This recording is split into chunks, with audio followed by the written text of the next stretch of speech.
Independent thoughts, independent life. This is Chad Benson. I think it's a statement of the obvious that I have members who are all over the lot on this. There are some members who think we've already done enough. Other members who think we need to do more. This is a complicated problem. It is. That's Mitch McConnell, who makes everything boring. Complicated problem indeed. What do we do? We're at a position right now where people are looking around and trying to figure out, okay, what's the next step? In some states, there are some hot spots that are in very important states when it comes to the economy. California, Texas, Arizona, Florida, major cities, major states, big part of the economy, and a good portion of their economy is either checked down, if you will, because of governors and the orders that have come through, or closed entirely. Now you're seeing spikes in the Midwest. People are asking the question, what's next? They're looking at the feds. What do we do? And the GOP isn't unified in figuring out exactly how they attack this next step of stimulus. They can't even get 51 votes for anything that's comprehensive, that deals with the very real problems the American people face, paying the rent, putting food on the table. He's right. What do we do? How do they go about doing it? So you've got your state unemployment. So depending on where you are, you're going to get X amount of dollars from your state. Some states, virtually nothing. Arizona here is like $285. I think it's almost like $500 in a couple other states, but it's all over the map. I think on average it's about $385 or $400 a week somewhere. And then you were getting $600 from the Fed. For most people, it kept some lights on, maybe paid some bills, maybe even was a little bit better than what you were getting making money at your job. So there wasn't much of an incentive to get back to your gig. I spoke to a guy yesterday who's like, he's a manager at a bowling alley, and they're closed. And he's like, I'll be honest, I'm totally fine with us staying closed a little bit longer. I'm making more money. Now, once this runs out, I'm going to have to get a new gig in the meantime. But these last few months have been great. I'm making more money, and I don't have to do anything. That's not everybody, but that's real for a decent amount of people. The right thinks it's for everybody, and the left thinks nobody's taking advantage of it. And once again, the reality lies in the middle. There are some people that take advantage of it because, hey, pay you $1,000 a week to stay home on average, or $950. And I'm making $750 now a week. That's great. I don't have to do anything. But the reality's sinking in that it's going to go away. And that ends on Friday. So what's next? That's the big question. Can they come to some sort of agreement that's real? I think it's a statement of the obvious that I have members who are all over the lot. Mitch McConnell, all over the lot, meaning they're all over the place. On this, there are some members who think we've already done enough. Don't want to help anymore. Time to rip the Band-Aid off. It's hard to rip the Band-Aid off on the federal side when there's no uniformity, because the whole thing is we're about states' rights. We're going to hand the states the opportunity to have their rights and do their things. So your governor may have decided to close down or limit your business, and in doing so, limit your hours and your earning potential. And maybe your business owner got some PPP money, and maybe you were doing okay, but that's all run out now. And now you're in a position where you're like, I don't know what to do. They're not going to open up. I'm not going to get any of that Fed money, and I can't live off what the state's going to do. It's a real challenging time. People, as far as the health side of stuff, we're looking around. We're hoping, we're praying that somewhere down the line in the coming weeks and months, there's a miracle breakthrough, and we're going to be like, oh my God, it's worked out fantastically. We can start rocking and rolling again. Finally, just at the 12th hour, when everything went away, we were saved. I don't see that at this moment in time. By the end of the year, I think it's really an opportunity that can happen. But at this moment in time, you've got to say, how am I going to feed my family? What am I going to do? I got to go out and get another job. This is what I do. They have no places for me in this industry. Now I got to find another industry that I'm going to go work in. How real is that going to be? How long is that going to last? Business owners are terrified.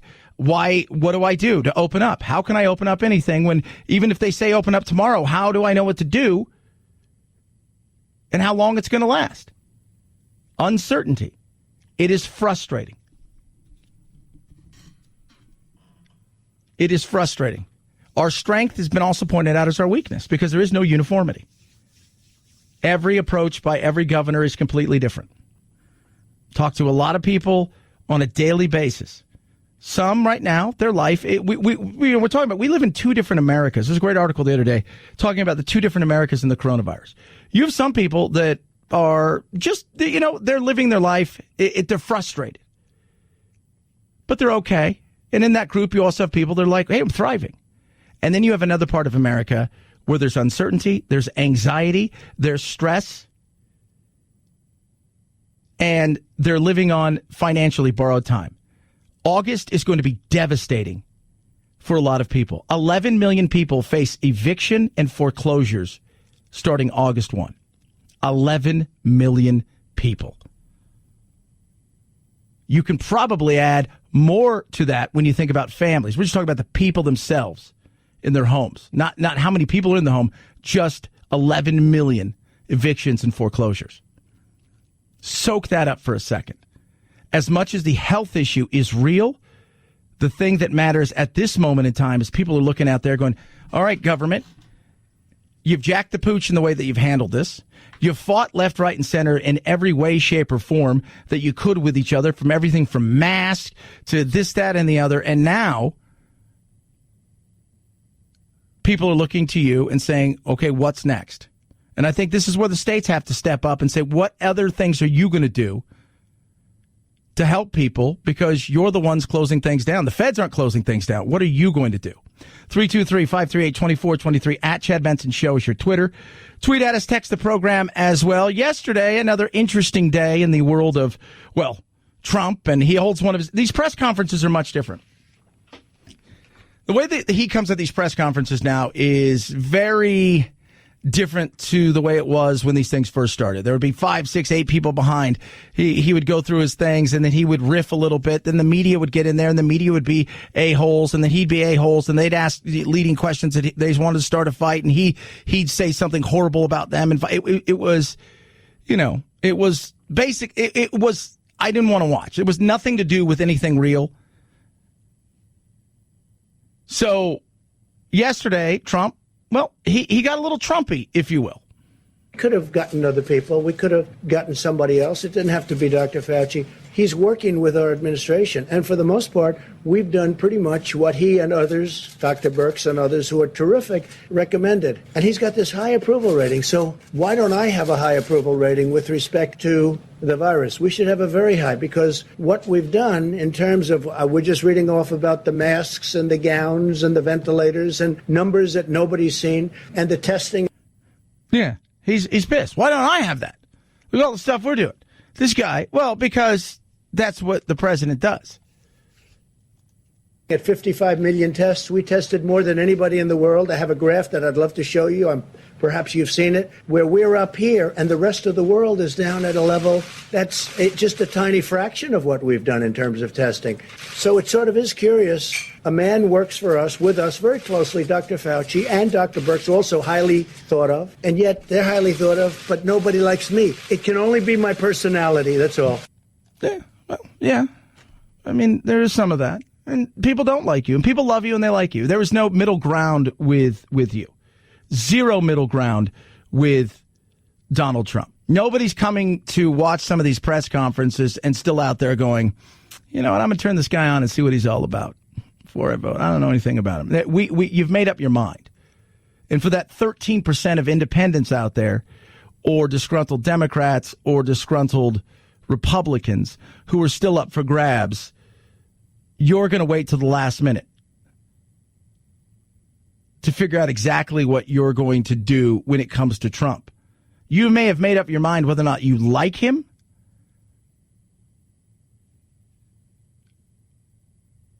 but you haven't made up your mind whether or not you want another 4 years of him. Boy, that's the story of my life. No respect. Tell her no respect. So true. You know what you think about Dangerfield? He had no respect. He's talking about it all the time. And that guy was, talk about a dude who got into comedy, didn't do well, went and sold siding for years. I think that's what he sold. Then he came back to comedy way later in life. And he didn't get any respect. He talked about how he got zero respect about any of the things he did, and he turned it into a catchphrase. Trump feels a little bit that way.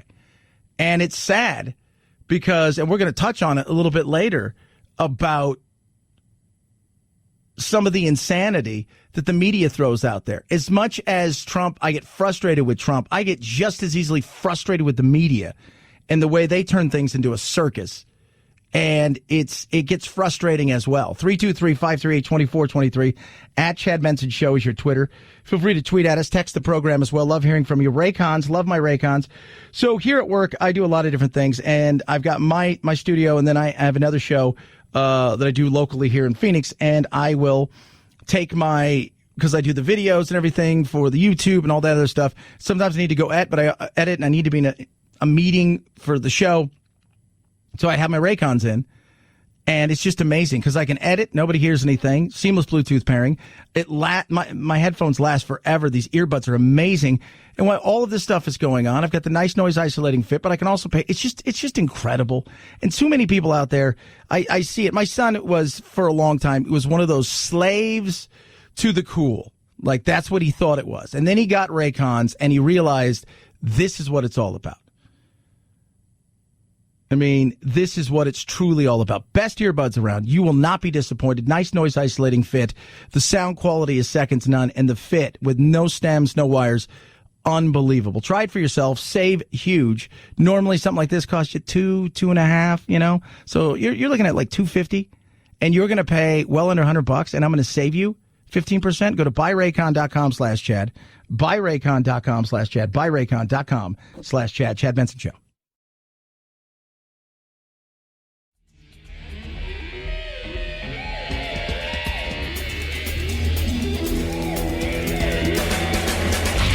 You go, boy. This isn't about right or left. This is just about right and wrong. Right you are, Chad. The Chad Benson Show.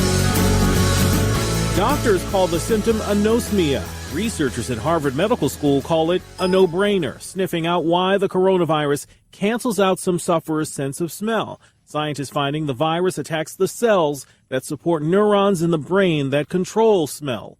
The good news, according to researchers, once a patient recovers, so will those neurons, and ultimately the ability to smell.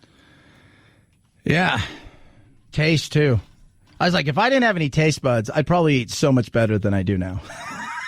Right? Like, I just eat stuff that I can't taste it, so it doesn't matter. I mean, that's you want to get people healthy? Why do people eat the way they do? Sometimes it's boredom, but a lot of times they're eating things that for whatever reason, there's a psychological thing, and sometimes they just enjoy to eat. So if I had no taste buds and I couldn't taste anything, what would I snack on? Well, I'd snack on nothing but good stuff. Well, I can't taste it. So there you go. All I'm going to do is snack on this. Well, but you don't like that. Well, I can't taste it, so it's okay now. Oh. You'd probably have to lose the smell, too, because it's just certain things. The smell would still get to you. But if you didn't have any of those, that's it. Maybe we need to stop figuring out how to find the magic cure for weight loss in changing people's behavior by trying to limit their portions and having them work out more, when we could just say, you know what you really need to do? You just need to take away their taste and their smell, and you can go out and, all day you can, I would sit here and I'd probably have fish, chicken. I love chicken, but just probably have a little bit more fish. Probably eat a lot of vegetables. Can't taste it. Makes me full. 323-538-2423 at Chad Benson Show is your Twitter. Feel free to tweet at me. Major League Baseball, man. I think we're up to, 18? I don't even know how many Marlins tested positive. But it is a nightmare. Major League Baseball has got some issues. This is 2020 in a nutshell.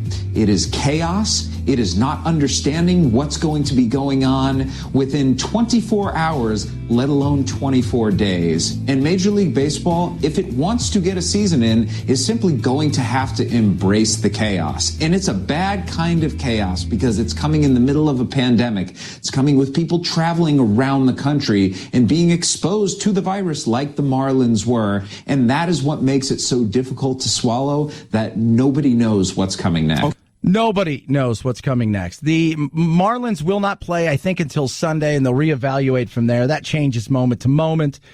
I don't know what's going to happen. I know that the Orioles now are going to play the Yankees, and they're just trying to fix the schedule, and this may happen. And it's weird because none of the Phillies or any other player and any other major league team at this moment in time on the taxi squad or the major league squad. The taxi squad is kind of like each team gets 30 active players, and then they have 30 that are players that are like their minor leagues. Normally you'd have your AAA team and your AA, you can call people up. You don't have that now. So it's just a team that's major leaguers and some of your young prospects who are at your practice facility practicing, waiting to be called upon. None of them, except for what we're seeing with the likes of the Marlins. And that's just, it's crazy. I don't know what they did. I was trying to figure out yesterday. I was like, how did this take place? Was it, because it's so bizarre. You have 18 members. I think you had 3 coaches and 15 players test positive. Like, what happened? Where did they go that it spread that quickly? It's weird. 323-538-2423 at Chad Benson Show is your Twitter. Feel free to tweet at me, text the program as well. Chad Benson Show TV is your YouTube. Check that out as well. It is the Chad Benson Show.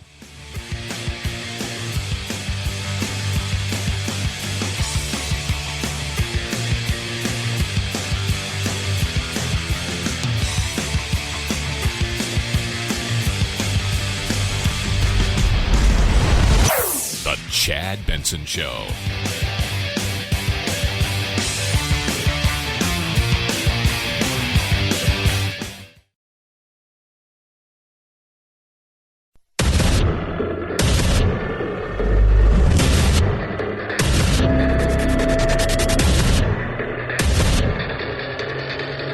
Independent thoughts, independent life. This is Chad Benson. Your response, Mr. Barr, was to direct federal officers to close in on the protesters, to use shields as weapons, tear gas, pepper balls, irritants, explosive devices, batons, and horses to clear the area just so the president could get a photo op. Do you think the response at Lafayette Square was appropriate? It's my understanding that no tear gas was used on Monday, June 1st. Mr. Barr, that is a semantic distinction that has been proven false. How is it semantic? Tear gas is a particular compound. Jayapal and Barr yesterday arguing. So Bill Barr, Attorney General, highest cop in the land, top cop, if you will. They get into it over all kinds of stuff. And what do I talk about when we talk about these hearings that go on in public? It's for the base, and it's for the senator, the congressperson, the whoever, to essentially, I'm going to not only try to prove a point that makes my base go rah, rah, rah, rah. I'm not interested in any kind of truth. I'm not interested in any of that stuff. But most important, if I can take something and get a great soundbite, I can raise money on it and get my base excited. Just answer the question. Do you think that it was appropriate at Lafayette Park to tear gas and beat protesters and injure American citizens? Well, I don't accept your characterization of what happened, but as I explained... Mr. Barr, I just asked for a yes or no, so let me just tell you, I'm starting to lose my temper. This was, quote, an unprovoked escalation and excessive use of force against peaceful protesters. Mr. Barr, excuse me, this is my time. Yeah, it's funny. That's my time. Answer the yes or no question. Can human beings fly with just using their arms. That's no basis. That's not even, no, answer the question. It's so ridiculous. It's not about getting to any kind of truth. It's not about any of those things. It's about, can I get my snapshot into something? It's ridiculous. It really is. Here's some more from the Nadler, who, remember, was in an accident yesterday.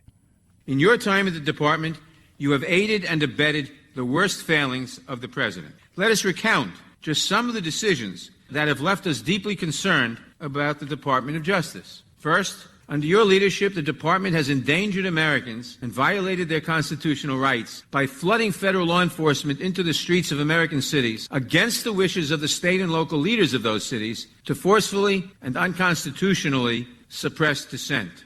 Not dissent. I'm sorry. I see what's going on in Portland. That's not dissent. I see the headlines and the way that they're twisted. I see the videos out there from all sides. And I talked about this yesterday a little bit. My uncle and I had a conversation about this for quite a while. And as we were chatting about this, sometime during the later portion of the evening, something changes with the difference between people that are using the opportunity to go out and exercise their First Amendment and then people who are coming there who have only one thing on their mind, and that is breaking stuff, screaming and yelling, and anarchy. I think there are anarchist and far-left groups that are involved in the violence in Portland. Yeah, that's not true. It is true. I'm watching it. I'm watching the damn thing. I'm watching it. Most people are watching it. How many of you are going, well, that's, the feds. The feds came after they started attacking the damn building. And you know me, if you listen to my show, let it burn. Let it all burn. Portland, this is what you want. Seattle, this is what you want. You want this kind of thing happening in your city. You applaud it. You cheer for it. You voted for it. But the feds came. This stuff was happening before that. They didn't show up and violence started to happen. Well, it escalated. That's the dumbest thing in the world. That is silly. And if you can't say, well, maybe there's some issues there, what are you watching? I don't like the feds being in these places. I don't want the feds out there, but they have every right constitutionally to protect federal property.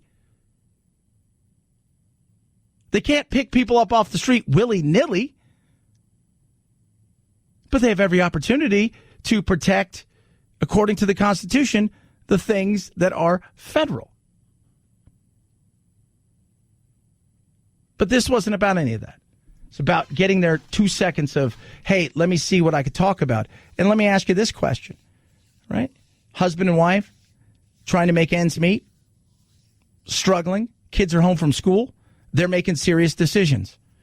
Do you take a second job and I stay home with the kid? And we, at least for the time being, figure out a way to teach them online? Do the kids go back to school? If they do go back to school, how long is that going to be? Your industry's shut down. My industry's only part-time. We're getting ready to run out of unemployment. Do you think they're sitting around going, I wonder what Bill Barr's up to? I wonder what our government's doing at this moment in time? No, they're looking around saying, well, what are you guys going to do at this moment in time? Because we're struggling. Well, it's not the government. No, well, here's the problem. No, you shouldn't have to turn to the government. It's about being self-sufficient. The problem is when the government starts shutting your business down, what do you do at that point in time? You're going to have to pivot, and that may take a bit. But they're not sitting around going, Bill Barr. They're not sitting around going, well, what about no? They're asking themselves real questions. Not that we shouldn't be able to talk about our AG and Trump and anybody else who holds those positions. We should, absolutely. It's vitally important that we're able to question our leaders and the things and the actions they do. We never find it out in public. those real hearings go on behind closed doors. But the average person right now is thinking about, how am I going to make it through this? How much longer is this lockdown going to be here? Worrying about their health, whether or not their kids are going to be going back to school in the classroom, or if they're going to have to do it from home, and whether or not their business is going to be shut down. That's the struggle. That's the real struggle. This other stuff, it's a reality show. 323-538-2423 at Chad Benson Show is your Twitter. Feel free to tweet at me and text the program as well. I love to hear from every single one of you. Speaking of this lunacy that is coronavirus, we're getting closer, hopefully, to a vaccine. It is very credible that we could have the high tens of millions of doses of FDA authorized or approved vaccine this year. That would be great. So you got Moderna, you've got AstraZeneca. There's a couple other ones that are moving into another phase. The Moderna vaccine, which was originally invented out of NIH, entered phase 3 clinical trials. That's the final dispositive phase, just 4 months after phase 1. Which is big. I mean, there's just because we get a vaccine, though, doesn't mean it's over immediately.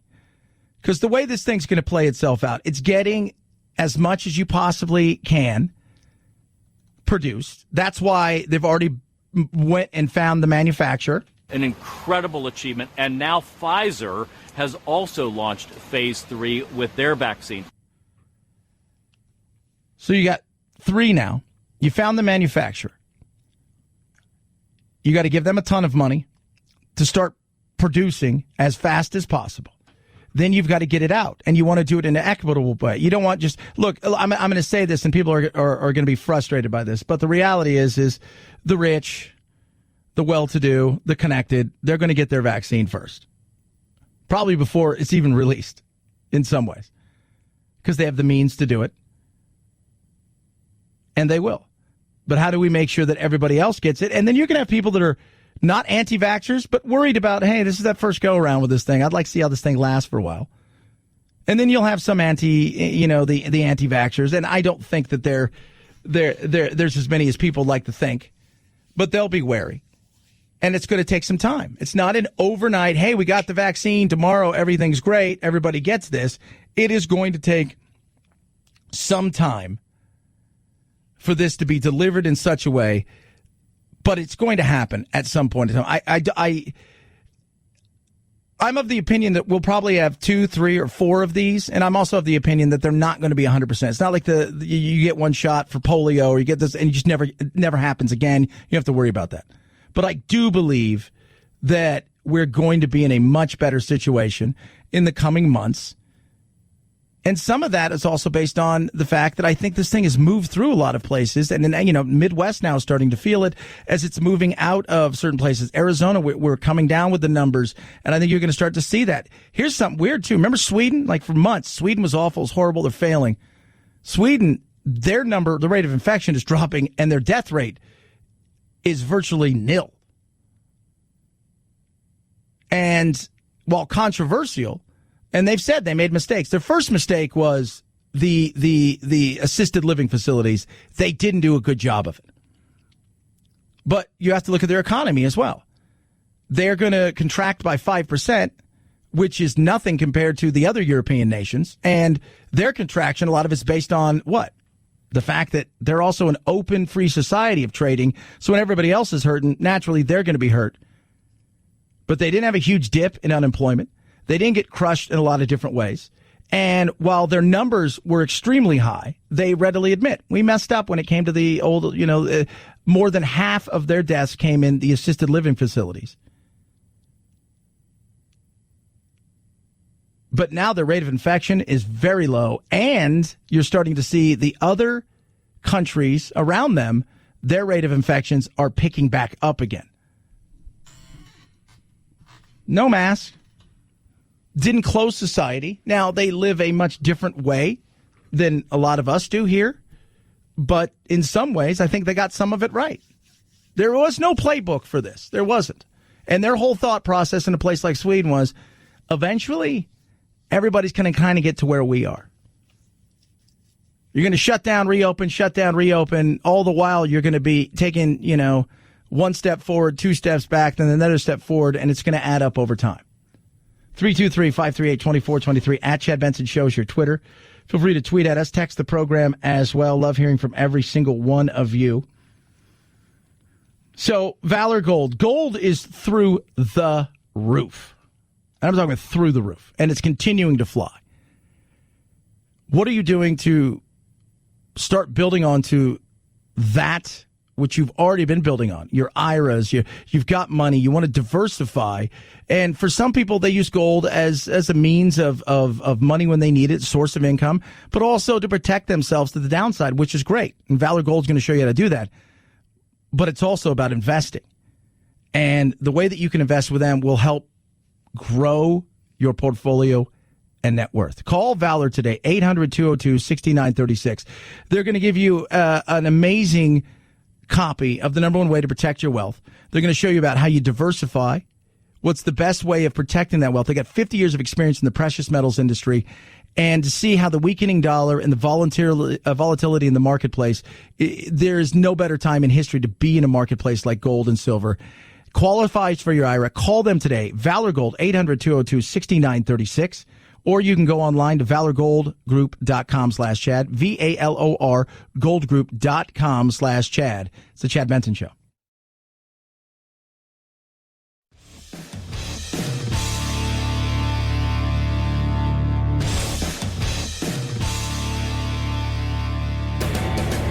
Experiencing separation anxiety? That's dumb. Check out Chad 24/7 at his website, ChadBensonShow.com, and on iTunes, free. The Chad Benson Show. Never feel lonely again. A big surprise for a bounty hunter and Baby Yoda. Disney Plus's The Mandalorian sneaking into the outstanding drama category, which meant there wasn't room for Apple TV Plus's The Morning Show or FX's Pose. Hey, I'm Rue. I'm an addict. Zendaya scored a surprise nod for lead actress in a drama for HBO's Euphoria, edging out previous winner The Handmaid's Tale's Elizabeth Moss. The critically acclaimed Hulu comedy Rami was expected to get a nod for outstanding comedy. That didn't happen, though starring creator Rami Youssef was nominated for lead comedy actor. FX's What We Do in the Shadows was a surprise nominee in the top comedy category. Yeah, Gunsmoke, my favorite show of all, was not nominated, mostly because it's been off the air for like 40 years. PBS presents this program in color.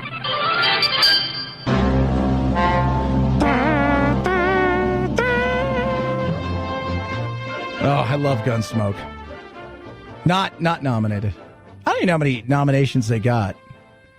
Probably a lot. I mean, I watched episodes. It's weird because I've seen most. You would think it's how many episodes you've seen. I've seen pretty much most of the episodes, except for the weird situation where there is like from season 3 to about season 8, there isn't many places you can find those seasons.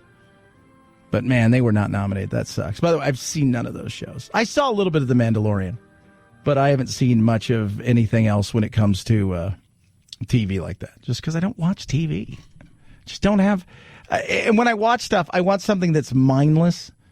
So lately I'm binging The Curse, which is kind of a Arthurian tale of this young lady who is, it's really neat. It's like, why does the sword have to be, held by a man kind of thing. And then I watched Warrior Nun, which I thought was great.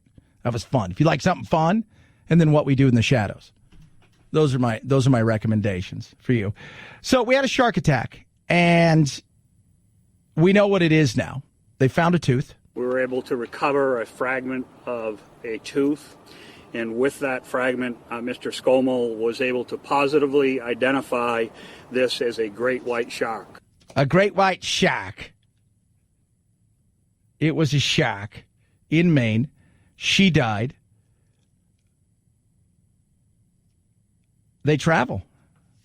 And describing what took place, witnesses says when she got hit, it was like air jaws where breached the surface.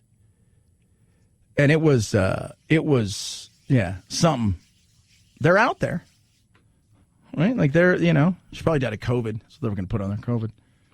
She got, it's just ferocious, though. You think, because you never really think, like, how big is it? It doesn't look that big. But we'll go outside and, or go to, next time you're at the gym or you're somewhere and you see a basketball hoop, say, well, that's 10 feet. If it's 15 feet, it's that plus the backboard plus a little bit more. My God, that thing's massive. And then throw in the fact that it can swim about 30 miles an hour. It weighs 1.5 tons. And it's got teeth that are the size of shot glasses. It's just ferocious. You have no chance. Of all the chances, you've got none. 323-538-2423 at Chad Benson Show is your Twitter. Feel free to tweet at me, text the program as well. Love hearing from every single one of you. I do. I'm so excited. It's weird. I was watching yesterday, the Cardinals signed their second-round pick, and the way they did it is they brought him into a room, and the guy was masked up, and then there was like 2 little iPads, and there was the owner, Bidwell, and I think the coach, and they came on the iPads like it was super modernistic, and he was discussing things with them, and I'm like, ooh, football's going to be weird this year, but hopefully it gets in. Chad Benson Show.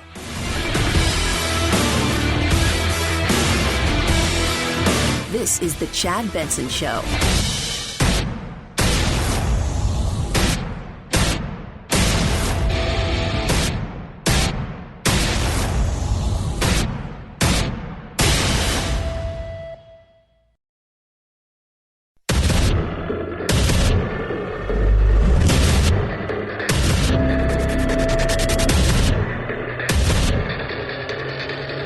Independent thoughts, independent life. This is Chad Benson. Most hotspots, you can look at large portions of our country. It's corona-free, but we are watching very carefully California, Arizona, Texas, and most of Florida. Most of Florida. Some of Florida's all right. Most of Florida. Most of Florida. It's just nuts. Coronavirus isn't going anywhere. It's just not. It's here for a while. We'll figure it out. We'll get past this. The beauty of who we are as human beings is we will get past this. I'm going to give you the reality of what it looks like. It's not a great look at this moment in time. We're struggling. We've made some errors across states and the country itself on the federal level. We've had too many people who've not taken a ton of responsibility and maybe saying to yourself, hey, look, and this is the way I explained it. If I'm on a cruise ship, right? So I'm on a cruise ship, and there's an outbreak of the norovirus. You know what I'm doing? I'm socially distancing and watching out because I don't want to get the norovirus.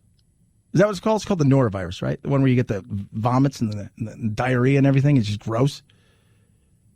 That's what I'm doing. That's my personal responsibility to me. And if I have it, guess what? I don't want to go out and give it to other people. That's just kind of that's me. If I'm sick with the flu, I don't want to give it to a bunch of people. Or if I've got and I do this now. It's like if I have an outbreak in the house and kids are sick and people are sick, I can't. Sorry, I'm going to stay away. It's to me, that's the way it is. We've turned it into this lunacy, and we haven't done some of the things we should have done. And it's not forever. We'll get through this. It's frustrating. We need a little bit more personal responsibility. We don't have a lot of that sometimes. It's frustrating. All that being said, the health side of it, while frustrating and a battle of politics that shouldn't be, there's another side that there's a battle going on, and that happens to be with what is happening on Friday. On Friday, lo and behold, the federal money for unemployment runs out. And people are looking around saying, what's going to happen? Democrats are going to roll out theirs. The House will have theirs. Mitch McConnell is struggling with the Republicans in the Senate. I think it's a statement of the obvious that I have members who are all over the lot on this. There are some members who think we've already done enough. Other members who think we need to do more. This is a complicated problem. It's not an easy problem. Some people are like, let's pull the Band-Aid. Life sucks. You got to figure something out. Other people are looking around saying, well, hold on a second. We just can't do that. Maybe we should extend it. And I think the people with common sense are saying, why don't we cut it, but not cut it completely? We'll do another round of stimulus checks, and then we will reduce the unemployment, and you'll still get the unemployment from your state. So that, in theory, should keep you, hopefully, your head above water for a bit. And then you have to look to your state. And what are the measures you're taking to not only combat this, but also to try and reopen your state, get people back to work? Trump's not said you need to close everything down. He's allowed the states to do that. A lot of people are frustrated. They want a federal response to be the feds. This is what makes me laugh. So people are pissed at Trump because Trump has sent federal officers in to protect the courthouse, the federal courthouse in Portland. And mayors are like, nope, we don't want the feds here at all. But then you want the feds and the powers that be to override anything the states do and have a federal response of we need one and we want the feds to do this. And we want you guys to come in and we want you to make this decision. And what he's done is allowed states to make their own decision. How your governor is doing in this is far more important than what Trump's doing. Even if Trump was doing a bang-up job as far as you were concerned, he could be doing the greatest job of all. If your governor's flailing at that, it doesn't matter. So what are the feds going to do? Because the average person sitting around who's going to see their unemployment run out or who's worried. I mean, when I talk to small business owners, and I talk to them quite a bit, I have a lot of friends who own small businesses. I have some friends who own big businesses. I myself am a small business owner. As we talk about and discuss things like this, and we're fortunate because what my uncle and I do and what we do is based on things that aren't real. We don't have a warehouse. It's algorithms and things of that nature, and it's all so there is, everybody's working from home. We're all over the country and scattered around. But for the average person out there, that's not that way. And for a lot of small businesses, their biggest fear is I don't know what's going to happen tomorrow that I can't control or have a chance to control. Nobody knows what's going to happen tomorrow. I don't know what's going to happen tomorrow with my business. You don't know what's going to happen with your business. The difference is whatever comes, you figure I have a chance to take it and make it even better or grow it or combat whatever comes at me. You can't do that if tomorrow is you can open and then Fridays you have to close again. That you can't fix. And that's the frustration. We've had one shutdown. Now we're heading into a second shutdown from a lot of different states or industries themselves. And it's a tough thing for a small business owner. It really is. And then you go and you look and see what's going on with the Republicans and the Democrats battling it out over how much should they get, what should they do, what's the next phase in this thing. And the GOP struggling there, you know what the hell's going on. They can't even get 51 votes for anything that's comprehensive, that deals with the very real problems the American people face, paying the rent, putting food on the table. Yeah, they're struggling with that. The difference, though, is when you listen to the Democrats and you listen to Pelosi and them, their goal is they want to take everything over. They want you to come lean in only on them. We'll take care of you. Come here. We've got you. It should be a bridge to get you through. But for some people out there, they're taking advantage of it. For other people's out there, it is exactly that. It's a bridge, and they're worried that bridge might collapse. And for other people out there, it's not even been any of that. They've struggled to get unemployment. The industry they were in, they weren't allowed to get as much unemployment as they could. It's frustrating. They can't agree. And then you throw on top of that the billions of dollars in pork that both sides want to roll out. Yesterday, I talked about how frustrated I was over the fact that the Republicans inside of there, they had pork. They had $1.7 billion or whatever for a federal courthouse. On the other side of things, they've got a new F-35 jet fighter for this amount. And then you go and look at the last act that the House tried to pass. They had hundreds of billions of dollars that they wanted to use taxpayer dollars to fund unfunded liabilities in unions. That has nothing to do with the coronavirus. Zero to do with the coronavirus. These bills should be clean. It should be focused on the people. Hell, they haven't even spent all of the money from the first one. Apparently, there's still $1 trillion, according to Andy Biggs, congressman out here in Arizona, of money that's sitting there that hasn't even been spent. And they're still trying to figure out, how do we get more money to spend? Never asking the question of how we're going to pay for it and what are the ramifications long term. 323-538-2423 at Chad Benson Show is your Twitter. That's why you should be frustrated with politics. That right there is why you should be frustrated with all of this stuff. Personal first, party second. People, if there's anything left, you get third. You get third. 323-538-2423 at Chad Benson Show. Your Twitter, Chad Benson Show TV, YouTube. Oops. So Politica, so Biden announces yesterday that next week, he's going to make a decision on his running mate.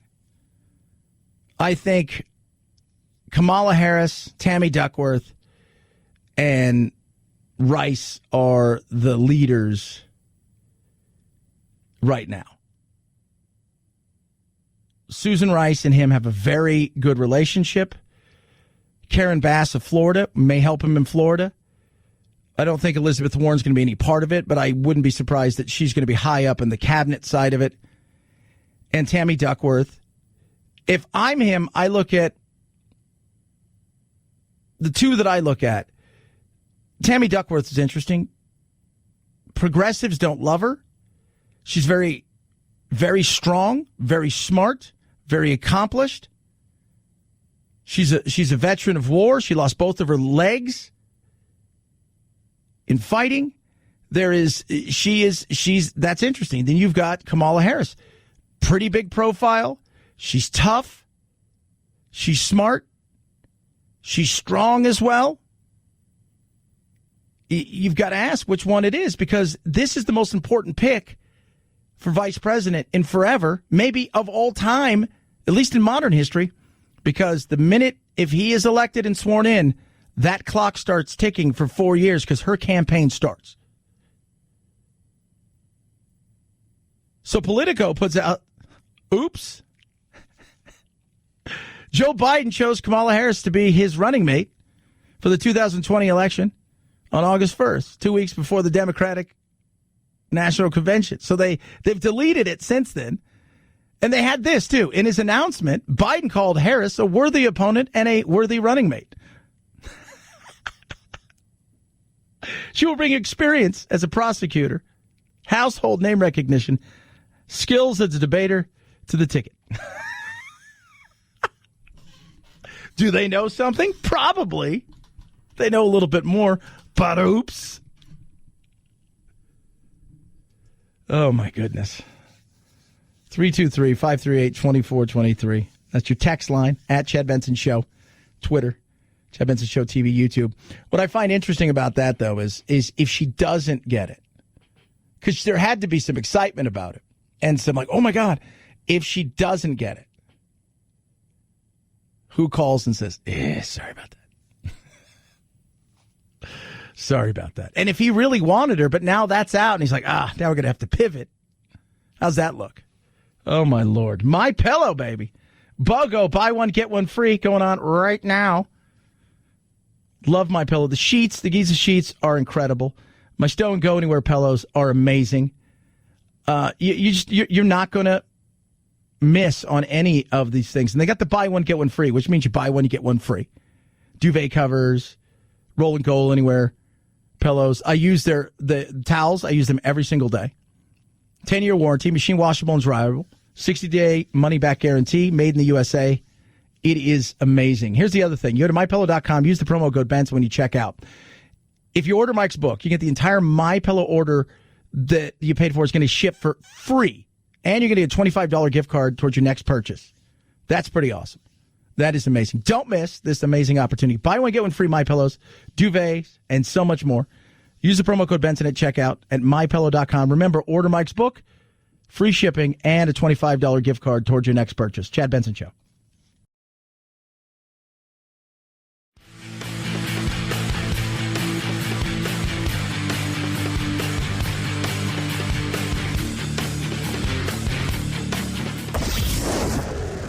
I, you, he, she, it. Lucy is a girl. Point of personal privilege, please do not use gendered language to address everyone.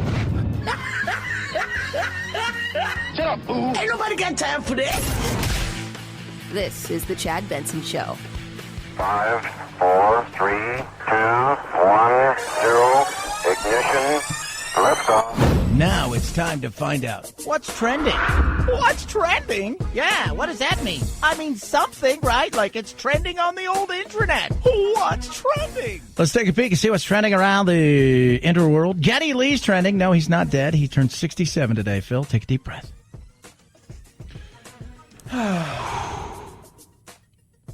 Man, that was close. Astros-Dodgers trending. Bad blood, obviously, because the Astros are cheaters. And they got into it. You know what sucks about this season with no fans? The fact that you can't give it to the Astros. They cheated. They cheated. Everybody knows they cheated. They did an investigation. They cheated.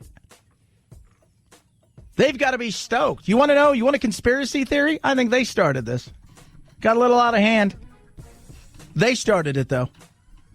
So they didn't have to hear people boo them over the fact that they cheated. Oh, Chad. That's pretty funny. Yeah, big time. Big time, baby. Big time. Head on over to the magical world of Google. Google's a little bit more eclectic. Emmy nominations. Bailey Island, Maine, shark attack. Killed a woman the other day. Was a great white shark. They found fragment of a tooth that was a great white shark. She died at the scene. So that was, it was brutal. It was brutal. Patrick Mahomes trending for the right reason. Best summer, got a huge $500+ million contract and bought a piece of the Kansas City Royals. And Marquise Goodwin, wide receiver from the Eagles, has opted out of this season.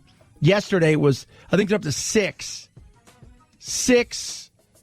Patriots that have opted out of the season. What's interesting about that, the rumors started to swirl that the Patriots are going to tank the season because Bill Belichick is the evil genius. And in tanking the season, they'll get the number 1 overall pick. And that number 1 overall pick, for all the years that I can remember, there's never been an anticipation of somebody coming out. Maybe Peyton Manning and Ryan Leaf, but not to this extent with Trevor Lawrence from Clemson. Never has there been any kind of anticipation like this, and that's the whole thought process. They're going to tank the season, they're going to get him, and they'll have the next Tom Brady for 15 years. Got to play the game first. 323-538-2423 at Chad Benson Show is your Twitter. Tweet at us. Text the program, Chad Benson Show.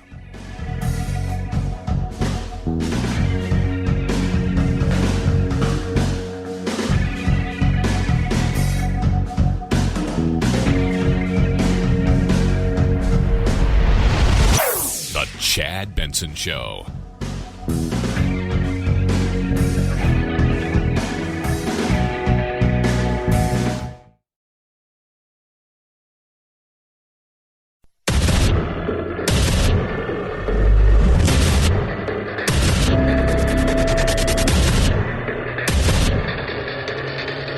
Independent thoughts, independent life. This is Chad Benson. Coronavirus What should you do or not do? What can you do comfortably and not worry about really getting the coronavirus? So the activities, if you will, and things that you should definitely not do unless you absolutely want to be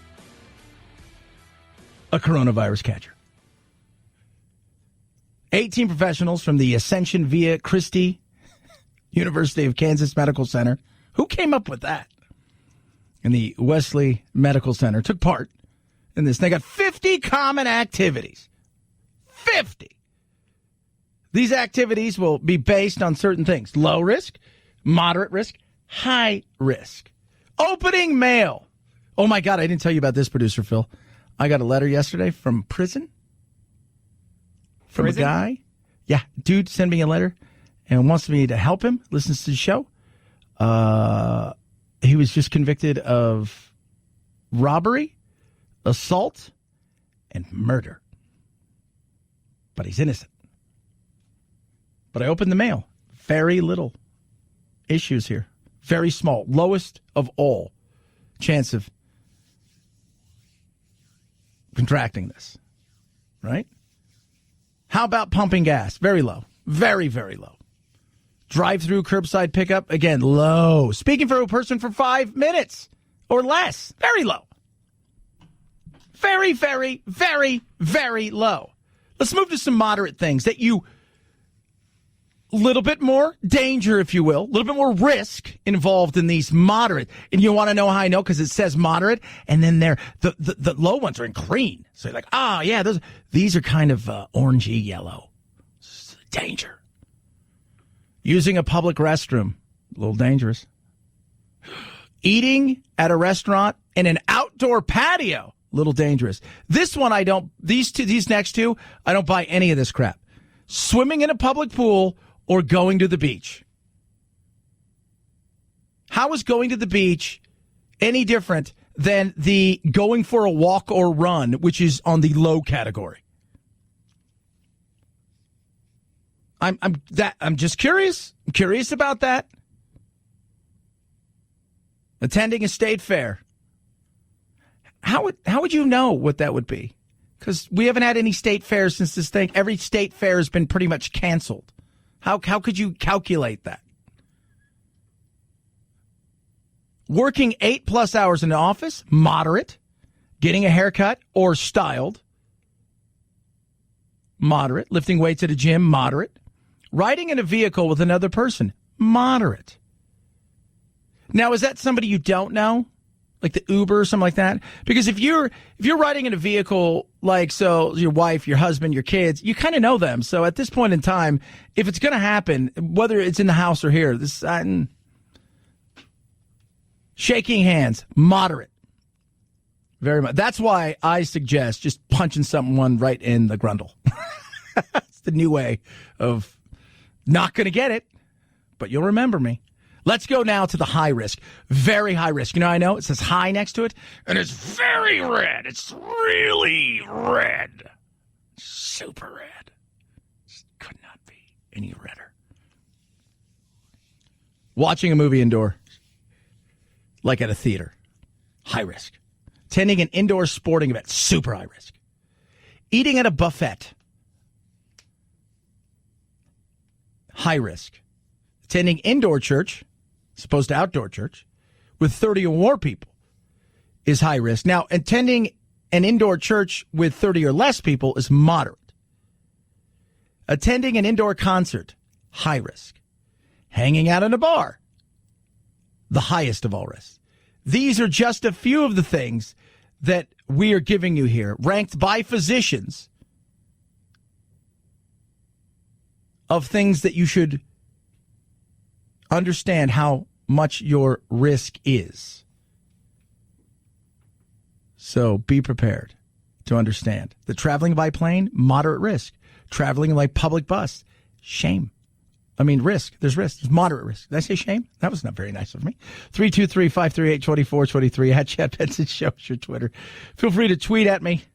Could have gotten other people. We could have gotten somebody else. It didn't have to be Dr. Fauci. He's working with our administration. And for the most part, we've done pretty much what he and others, Dr. Birx and others who are terrific, recommended. And he's got this high approval rating. So why don't I have a high approval rating with respect to the virus? We should have a very high, because what we've done in terms of, we're just reading off about the masks and the gowns and the ventilators and numbers that nobody's seen and the testing.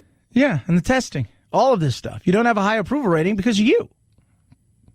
That is what it is. The reason that you don't have a high approval rating is because there's a good portion of the country that doesn't like you. And even people that support you, some of them don't like your attitudes and your tweeting and your the name calling and the fighting. That's the reality of it. It's your personality. Personality is... Here's the one thing Trump does. He evokes an emotion. You either love him or hate him. Very few people can live with him or without him. I don't care. It doesn't really matter to me. And that's the way I feel about most politicians. I mean, I'm not friendly with really any politician at all. I don't want to be their friends because then you run that risk of not being able to criticize that. And I see that working in local radio, and people become friends with politicians and they want to have them on shows regularly, and they can't be honest. For me with Trump, I could take him or leave him. I like a lot of the actions that Trump has done. Some of them I can do without, but that's the same with any president. But more so, I enjoyed some of the stuff that Trump does as far as he wants to take on regulation. Right? I love the fact that we're because you think about, when we talk about regulation, you talk about regulations around the globe. There's a perfect example of it. Countries regulate. Well, we have our federal regulations, and then we have our state regulations, and sometimes they just overlap the two, and then you got city regulation. There's so many things. I like the fact that he's taken on a lot of these things. I like the fact that he's challenged stuff, that he wanted to deal with immigration, that he wants to pull our troops home. Because he was a crazy. He wants to pull our troops home. Then you get people out there on the far left who are like, well, hold on a second. You're like, what? But I didn't like the fact as he wanted to take on immigration that he didn't do what? That the way he went about doing it, I thought was a bit much in more ways than one. I didn't like it. I like the fact that he wanted to take it on. I like the fact that he wanted to deal with it. Those things I like. So he's done some good, and he's done some stuff that frustrates the hell out of me. Sometimes they're one and the same. Like what you want to do with immigration, didn't like the way you went about handling at the border when it came to the kids and the parents. I didn't like that.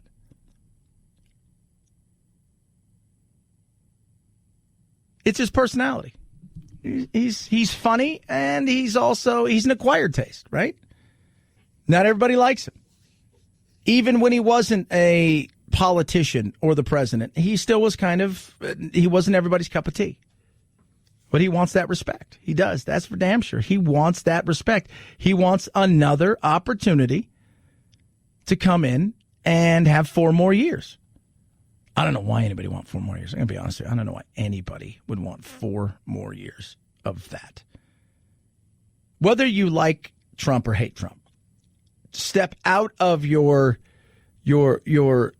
crazy box that's been hermetically sealed, that's an echo chamber, and take a 50,000-foot view of any president but this president, and why anybody would want that gig anyway. We always talk about who would want that thing. And then you throw Trump into it, and you think to yourself, God, you're a glutton for punishment. You are. I just don't get it. 323-538-2423 at Chad Benson Show is your Twitter. The Great Mass Debate. The country, the mask debate is intensifying. People are very passionate on both sides of the great mask debate. The partisan mask debate is heating up. Mask debate's growing. The president is trying to have us cover the mask debate. CVS, Target, and Walgreens are getting in on the mask debate. The mask debate now taking center stage at local restaurants. It's 9 minutes after 6 now, and there's new video of a raging mask debate. The mask debate in Georgia is getting ugly. This mask debate is far from over. How many mask debates have you gotten into? He found himself in the middle of a mass debate. So we're going to begin with this thing we're calling the Great Mask Debate. What? Mask debate. That is so awesome. Eddie, how many of you are raging? To mask or not to mask? How about this guy? He's from England and he's very, very, very vocal. If you leave your house, put a mask on. It's not like we're being asked to drown a puppy to help the national effort. No, wear a thin piece of cloth across your mouth and nose to help prevent more unnecessary deaths and further financial hardship to your fellow citizens. Unless you have a really good reason not to wear a mask, wear a mask. I find it difficult to breathe with a mask on. Well, if you seriously struggle to breathe with a thin bit of cloth on your face, then you're probably in the high-risk category for COVID-19, and as such, you really need to put a mask on. I like that. We're not asking you to drown a puppy. How funny would that be? All right, guys, here's the deal. You know that crazy doctor that Trump liked? Well, she was right about some things, and apparently we can get rid of this, but every one of us has to drown a puppy.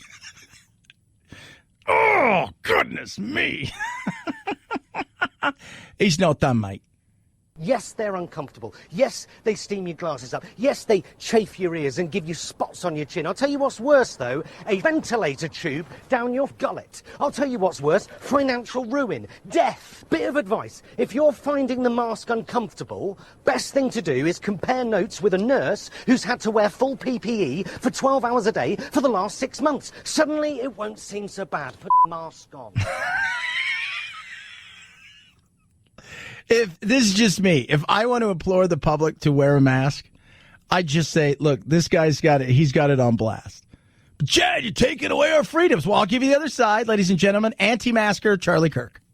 Do not force me to wear a mask. It's that simple. I'm not going to do it. I'm not. The only time I comply is on the airlines because I actually need to fly the airlines to be able to do my job and travel the countries. But every single time I go into one of these grocery stores, where's your mask? I say, well, first of all, the science around masks is very questionable. Very questionable. In fact, some doctors think that masks actually make you sicker and have you less likely to be able to get oxygen and more likely to infect yourself and less likely to be able to fight the virus and actually more likely to be able to die sooner. A lot of people believe that. I've met many doctors that hold that view. A lot of people believe that. By the way, it's their store. How many times do we have to go through this? And you just ruined your own argument by saying, well, I need to get to places, so they're going to make me wear a mask on an airplane. You've ruined your own argument. How many times have I said it? I'll say it one more time. You go to Costco. Costco says, hey, guess what? Got to wear a top hat.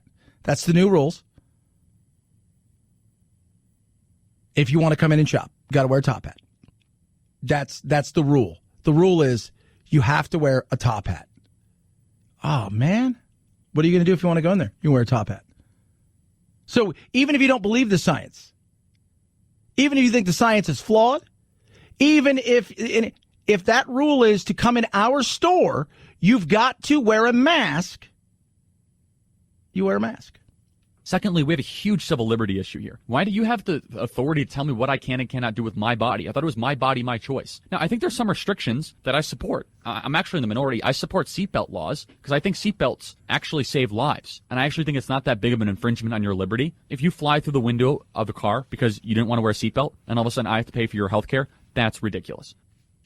So yeah, your body, your choice. Here's the deal. If somebody wants to go have something done to themselves, whether it's an abortion or whatever it is, your body, your choice. If that affects me, I have an issue. So couldn't I argue that even if it's 0.1%, that it could slow the spread of this? That means somebody may get it, which means that may kill somebody. And that wasn't their choice. It's a mask. Nobody likes to wear a mask. Nobody's thrilled by it. Get over yourself. And like the British guy said, then don't like you're asking you to kill and drown a puppy. 323-538-2423 at Chad Benson Show is your Twitter. Tweet at us. Speaking of puppies, last night it was amazing. So I go home and I got my dog Doodle, and Doodle and I are like super best friends, and we're just having a good time, right? And we're having a great time. Doodle is bouncier than he's ever been, and I thought about 4 months ago we were probably going to have to put him down. He'd become very nippy and bitey. He'd snap at the kids and the whole 9 yards, and it was a real tough time because I loved him and he was struggling, and we were his forever home. We thought he'd be around much longer. Tried everything, and the doctor's like, well, let's just see you get to the point where you can't do anything, and then we'll have to figure it out. Then along came Rough Greens, and we started giving him Rough Greens, which is just a supplement. You sprinkle it on top of their food, brings their food to life. It's got vitamins, minerals, antioxidants. It has got probiotics, omega-3, 6, and 9. It changed him. His fatty tumors were reduced. He's bouncy. He's like a puppy. It is amazing. If you care anything about your animals, your dogs, you're going to try Rough Greens because it will eliminate your dog's symptoms, improve your dog's symptoms. It will do things that can it is amazing. It's a 2-week jump start. It's $14.95, and it will be the best thing you ever do for your pup. It really, really will. It is incredible. Go to roughgreens.com/Chad or call 833-MyDog88, 833-MyDog88, or ruffgreens.com/Chad. Rough Greens, we make any pet food better. Chad Benson Show.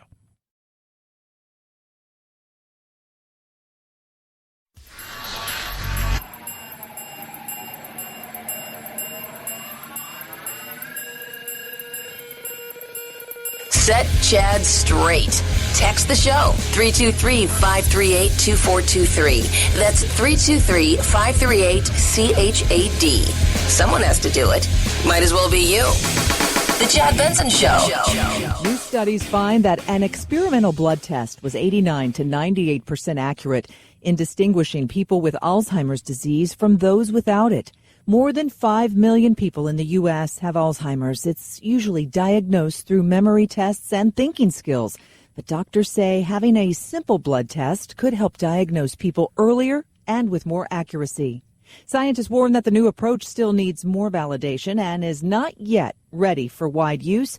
Results were discussed at the Alzheimer's Association International Conference. Isn't it crazy that we don't have a blood test for some of these things? You're like, whoa, we don't. There's no blood test for some of this stuff. And Alzheimer's, we're talking about Alzheimer's. We're talking about a lot of these things. As we sit here and we talk about coronavirus and the effects, and we can't get testing right. And, Trump's right about we've tested more than anybody else, but I will come back with that and say, well, let's be honest. Just because we've tested more than anybody doesn't mean our testing's been awesome.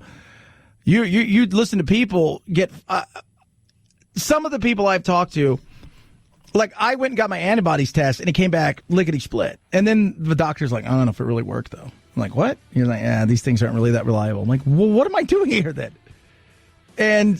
But you're hearing about people who go get their test, and they're waiting a week, 2 weeks more. But way too long for that test to be relevant. And that's frustrating. But when you hear about the Alzheimer's test, you're like, man, we got a long way to go in a lot of these things. 323-538-2423 at Chad Benson Show is your Twitter. Check out Chad Benson Show TV on YouTube. It is Chad Benson Show.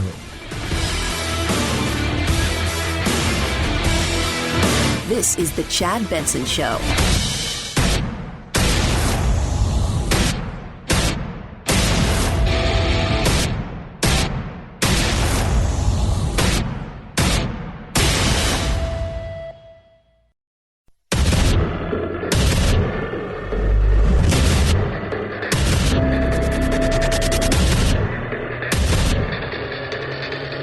Independent thoughts, independent life. This is Chad Benson. I think it's a statement of the obvious that I have members who are all over the lot on this. There are some members who think we've already done enough. Other members who think we need to do more. This is a complicated problem. Mitch McConnell, stimulus. What will they do? Chuck Schumer.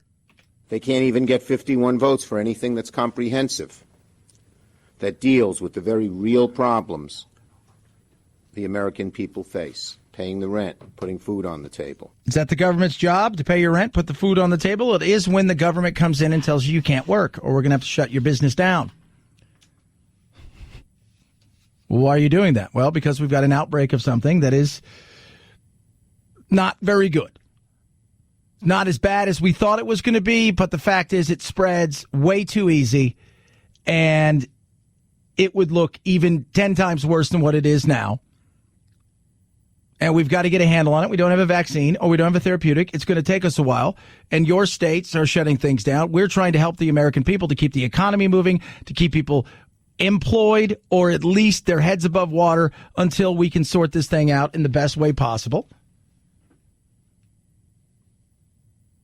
And $600 a week plus your state income for your unemployment was how people were keeping their heads above water. Some of them were thriving. Some of them were doing okay. Plus, you got a stimulus check. And some people were still struggling, not getting all of that money based on the kind of job they had. Some of them still struggling to get money from their states. And that $600 may go away. What's the next step? I don't know. I think somewhere in the middle is where we're going to land, which is probably $300 or $400 a week from the feds and whatever your state gives you. So if you think the average person probably is going to be in a position of, I'm going to say they're probably going to get right around 400, and they may be getting 400 from their state. So that's $20 an hour. Is it going to help? Yeah, it's going to help. Did it help as much as the 600? No. But we're not asking some of the questions that we need to be asking. Why are states in the position they're in? Why aren't they doing more? If you're deciding to shut your state down because of for whatever reason, it's spiking again. Well, why is it spiking again? What are you doing to try to contain the outbreak? And in shutting this down, what are the repercussions if the feds don't bail you out? I think governors would take a much longer look if they knew they had to write these checks rather than to just the feds. Speaking of checks, what do people do with their money? It's very interesting. What have some? Because you think about this for a second. Some people are getting, you're getting your $600, right? And you got whatever your state was giving if you had unemployment, but you also got your stimulus check. How do people spend it? Across much of the country, closed for business signs remain on largely empty streets. Lines at food banks are getting longer as family budgets are shrinking. And that stimulus money? It's already gone. Absolutely, on necessities. We checked in with families in Iowa, Colorado, and California, and like many across America, they're facing the same dilemma: how to best use the stimulus check in the face of an uncertain future. The median monthly rent in the U.S. was nearly $1,100, and for a two-parent, two-child household, food could cost over $1,000 a month. So that's $2,100. But you were getting $2,400 from the Fed. And in your state, if they were giving you $1,400 to $1,600, even though they're giving you $1,600, so you're getting $400 a week, which I think is about the average. So you were getting about anywhere between about $3,500 and about $3,800 a month. That's $2,100, and that's only one person. Plus, you got stimulus money. Let's not forget about that. But you're also at home. I am appreciative for whatever, because it makes a difference. However, since my kids are home, we're eating much more food, using electricity all day long. The bills are getting higher. Joy Stallworth used to juggle 3 jobs, the only income now from occasional work as a home health care aide. In Los Angeles, her rent alone is higher than the $2,200 check she got. She's put off paying rent for now and used the stimulus check to pay bills and buy groceries. You have to be very strategic. I'll take care of this today, and I'll wait till tomorrow for that. LA is a different place. I don't know why anybody would live in LA anymore. If you're just the average person, I do not see the appeal of, especially if everything's shut down, right? I was listening to, because Joe Rogan's decided he's moving. He's going to move out to, I believe he's going to move out near Austin. I don't see the appeal of I moved out of California, and I wanted to. I have my family there. My son's there. I see him now more than I ever did. The appeal of California for a lot of people is that you have your family and stuff, but the weather's great, Chad. I know, fantastic, it's great. But is it worth that $3,200 a month you're paying for rent? How you don't enjoy any of it? Well, have you got the beach? When's the last time you went to the beach? People always ask me, don't you love living in California? You got the beach? When's the last time you went to the beach? I couldn't tell you. I couldn't tell you at all. I mean, it's fine. It's great. And having all the amenities. And if all the amenities are shut down, so now you're paying high prices for none of the amenities. But I don't know why anybody would stay. Think about this. She got a $2,200 check from the feds for a stimulus. And this isn't her unemployment stuff because she's going to get unemployment, all that stuff. I don't know how much she's paying for rent, but that $2,200 didn't cover rent. Near Denver, Julie Hughes spends $1,200 a month on groceries for her family of 6. You got over $4,000? Yeah. Most of it is spent paying the bills that we hadn't paid and then groceries. Spring is usually Julie's busiest time of year, running health workshops for teens and parents. Her husband, Gavin, is a massage therapist, and it's the uncertainty that worries her most. I would hope that the government would respond with just, here's a set amount of money that you get monthly. And that's what the whole thought process was for, and what it really worked out to be. You get whatever you get from your state, right? Because that's your unemployment. But for people like her, probably her and her husband are independent contractors, so they're not getting that. They may get the $600 a month from the feds, or they may have gotten some PPP money, but there's not that set. When you're your own boss, it's a much different way to go about doing it. So you might have got that $4,000, but you may only get, between the two of you, $3,000 a month after that in everything else because of being an independent contractor, how you pay into things, all of that's real. So it's not a one size fits all. In Iowa, Randy and Jane Brown's entire check for $2,400 went towards their mortgage and health insurance premium, essential since Randy just had open heart surgery in January and last summer stopped working as a trucker because of a shoulder injury.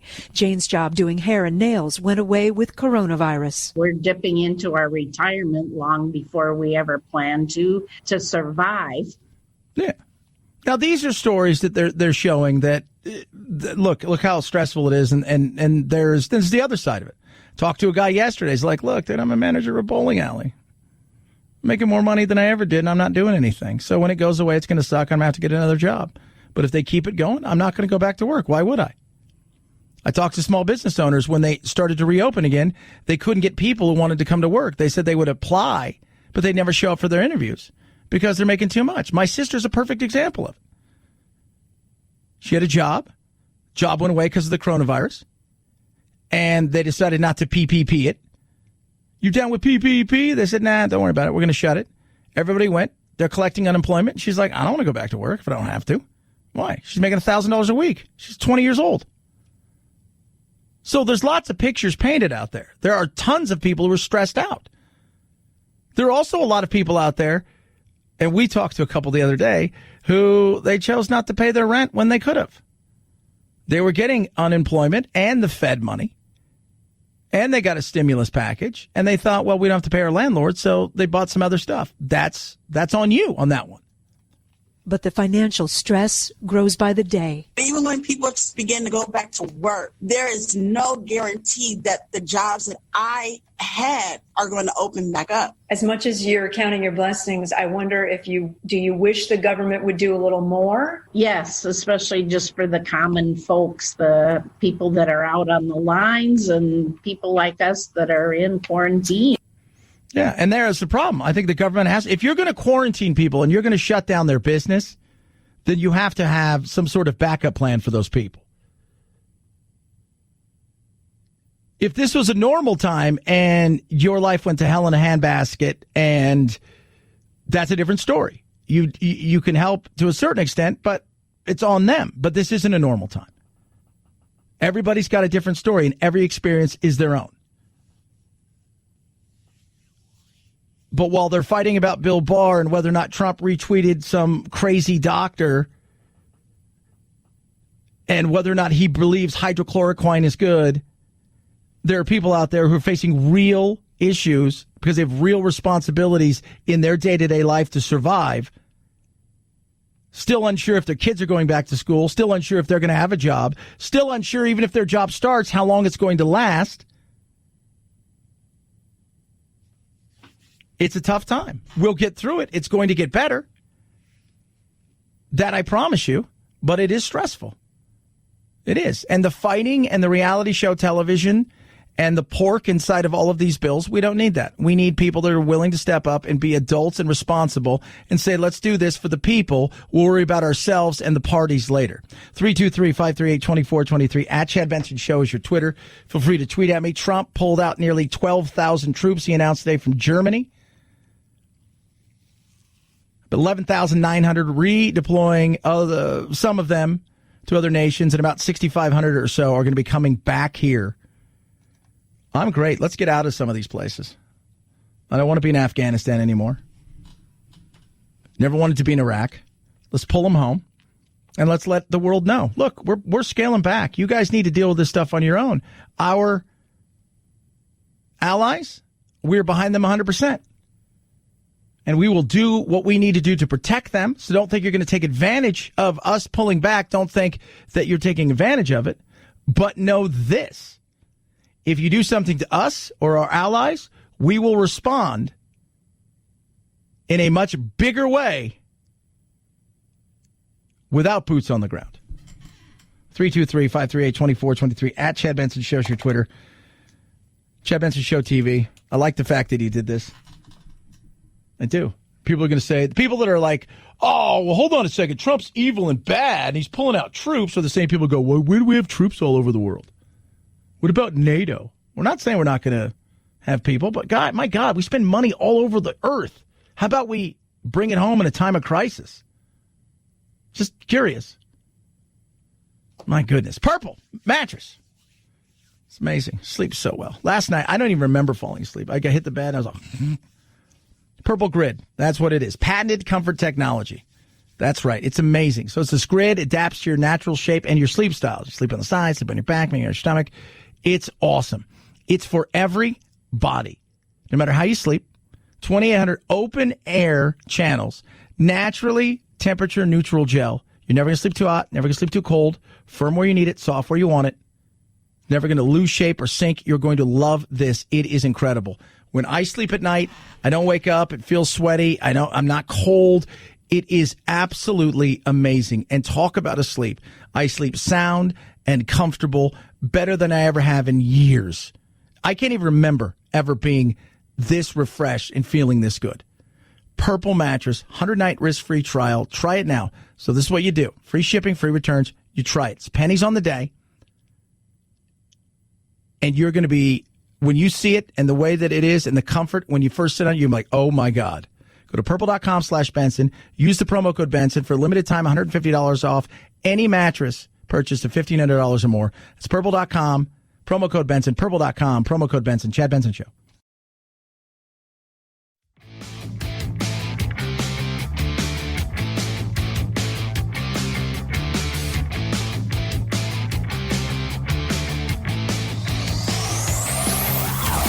Check out our Chad Benson Show Facebook page where you can hang out or hang your grievances out to dry.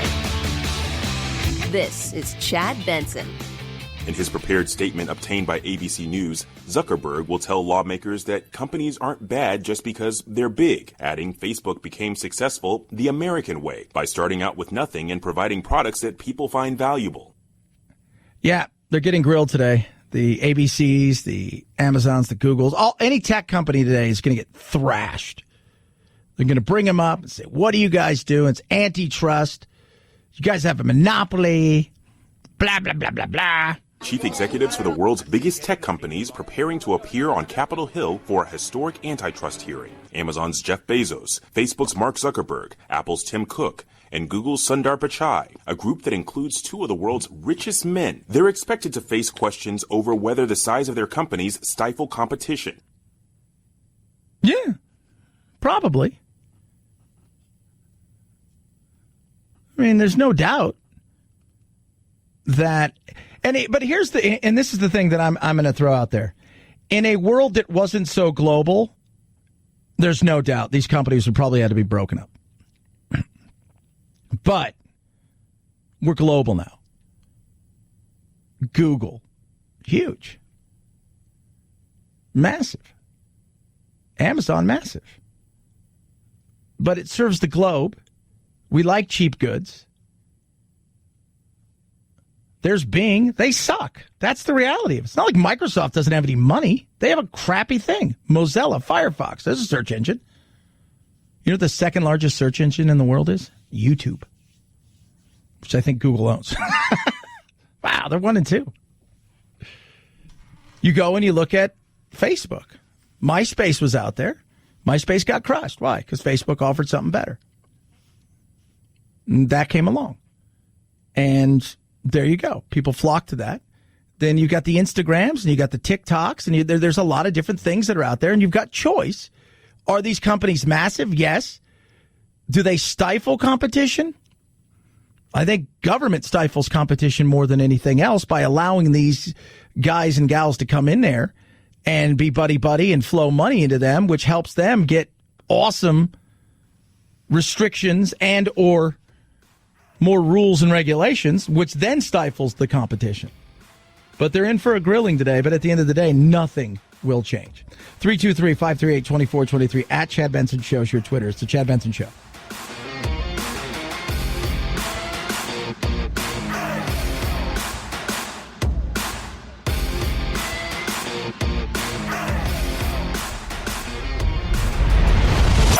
The Chad Benson Show.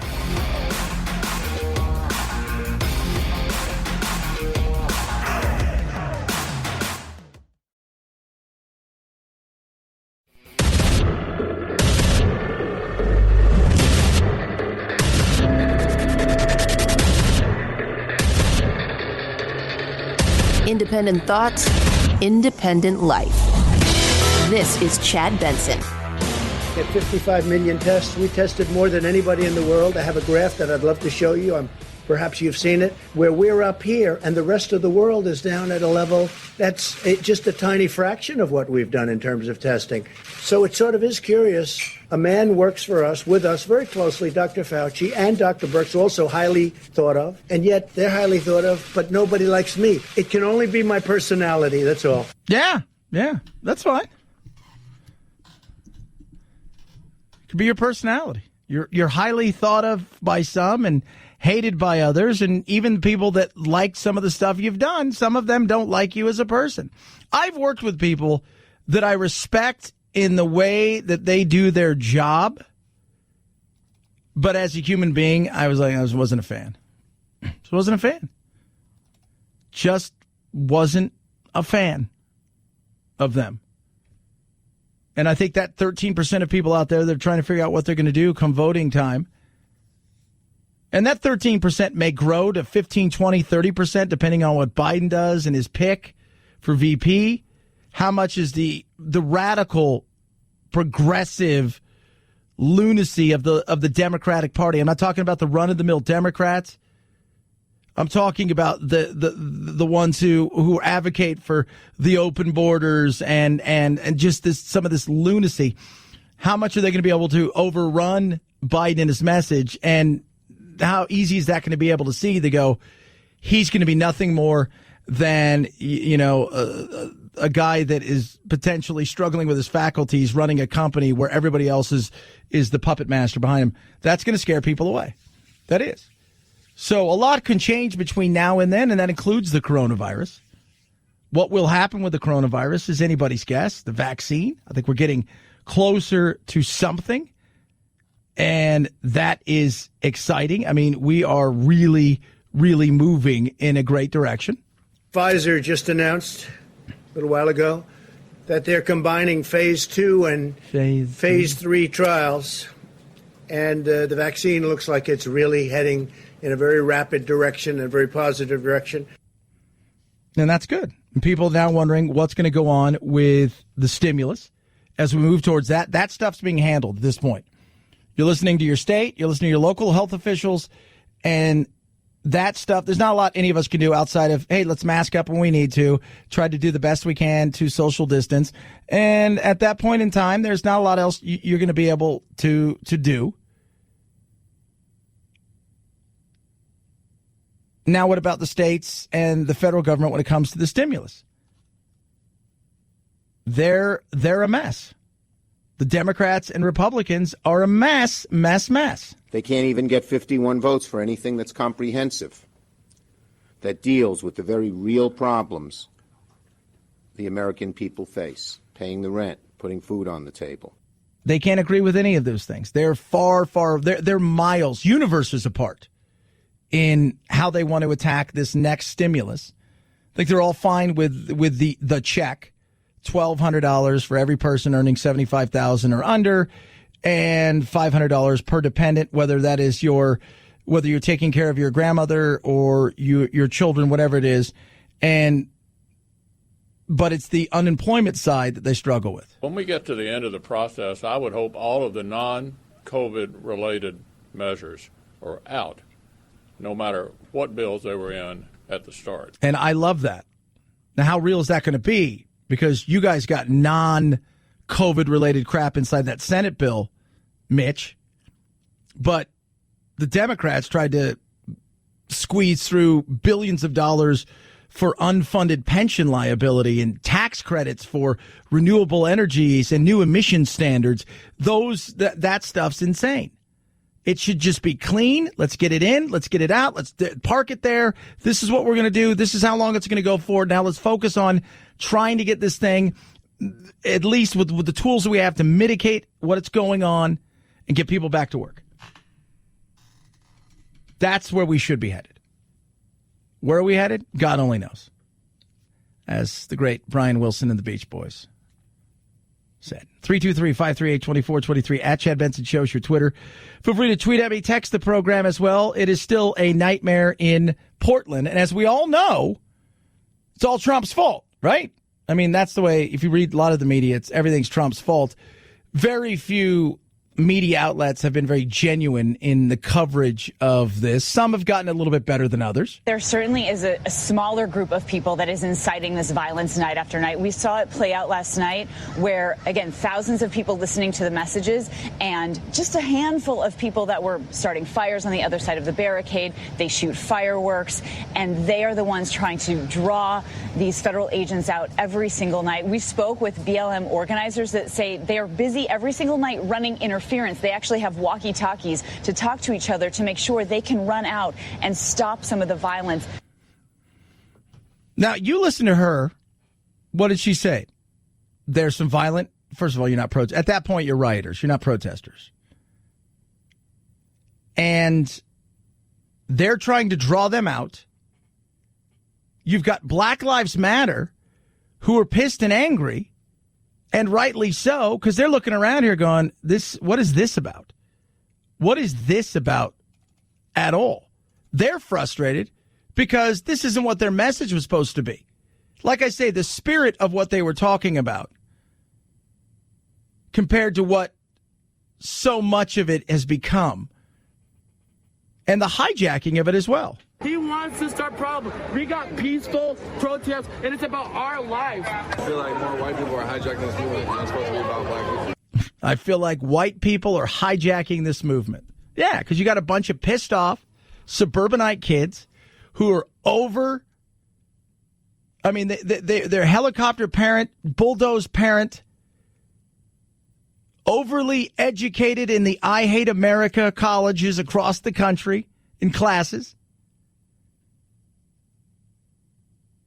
who want to tear down the system, and the thing that they're fighting hardest against at the end of the day is growing up, having responsibility.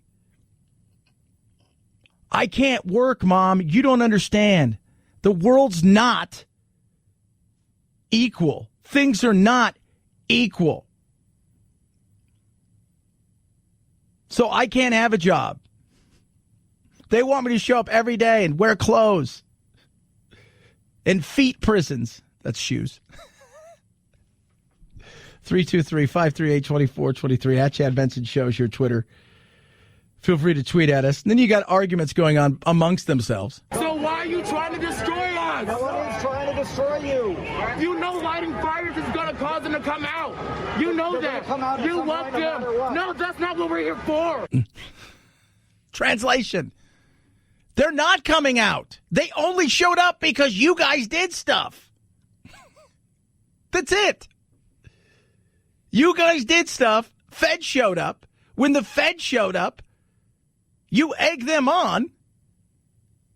And there's a great, I'll find it later and I'll tweet it out, of a black cop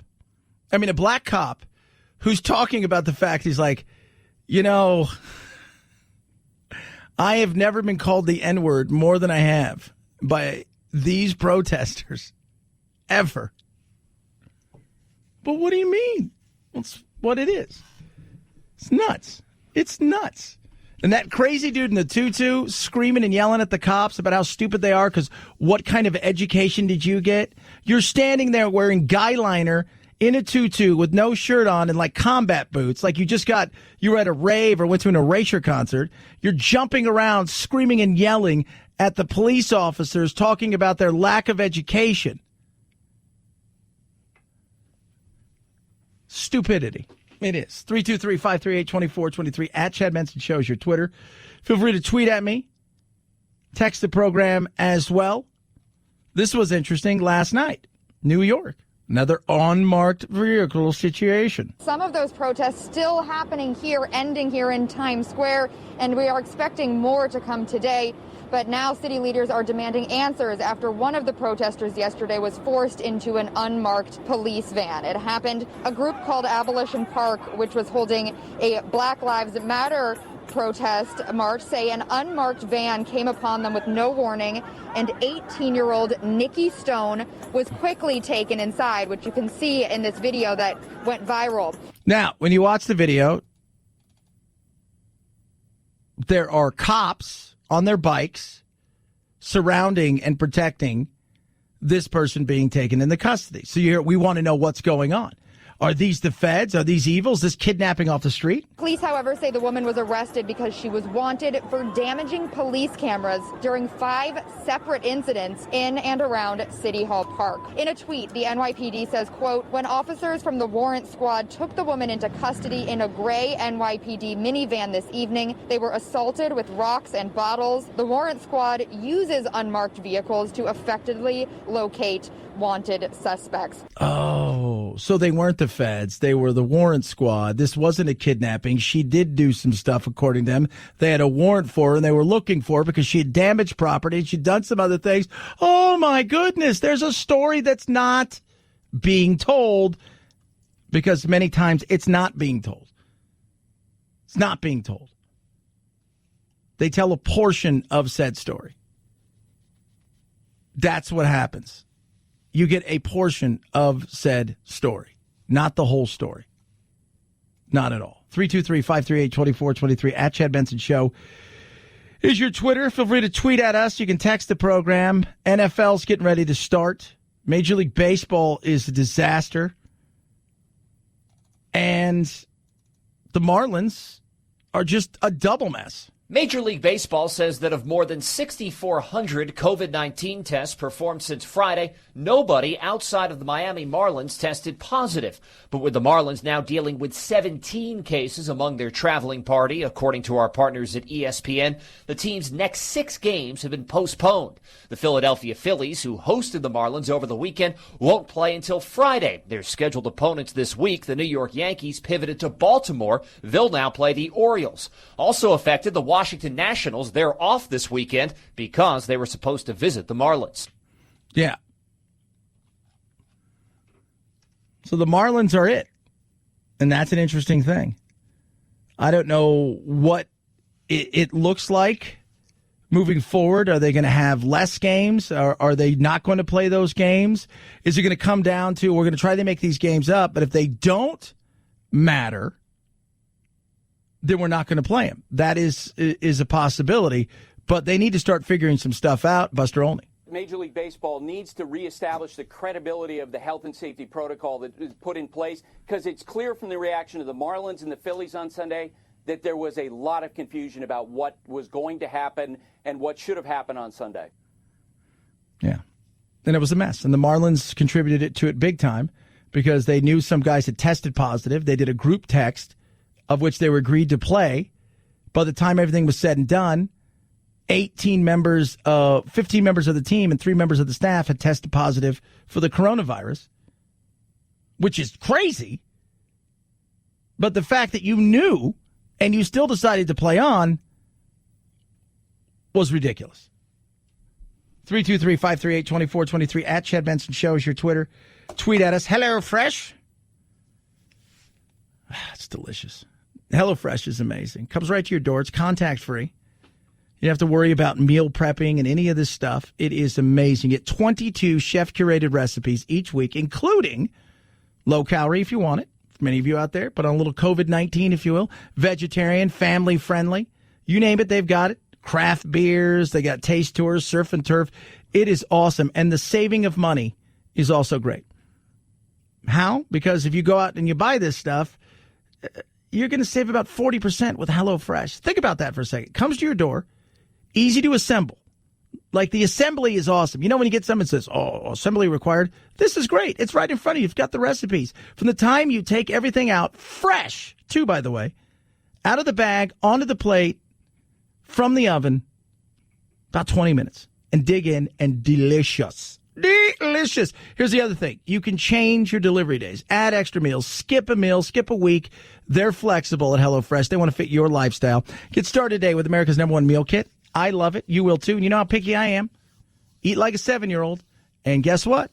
They have all the food I love. Get yours. HelloFresh.com. Use promo code Benson. $80 off, including free shipping on your first box when you use that promo code Benson. HelloFresh.com. HelloFresh.com.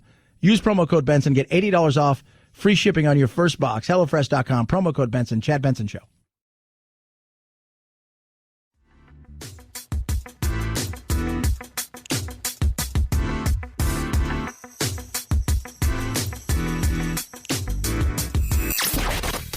Boys, give me a bowl of chili with plenty of peppers. One Mexican heartburn. Why don't you mugs grow up? The Chad Benson Show, where independent, a la carte thinkers have a seat at the table and a voice in the dialogue. I'll have what she's having. This is Chad Benson. Germany is delinquent. They're at 1%. They should be at 2%. And actually, everybody should be at 4%, not 2%, because 2% is too low. Trump pulling out about 12,000 troops from Germany. About 6,500 will come home. The rest are going to be going to other parts of the globe. I got zero problems with that. I would like to get, look, we're going to keep some troops in other places just because the sign of troops in other places brings stability so we don't eventually have to go back in there and or bomb them at some point in time. Sounds horrible, but that's the reality of the world that we live in, so let's not pretend for just a second. So there's that. The Oregon mayor back here in America said the feds are going to be starting to leave here soon.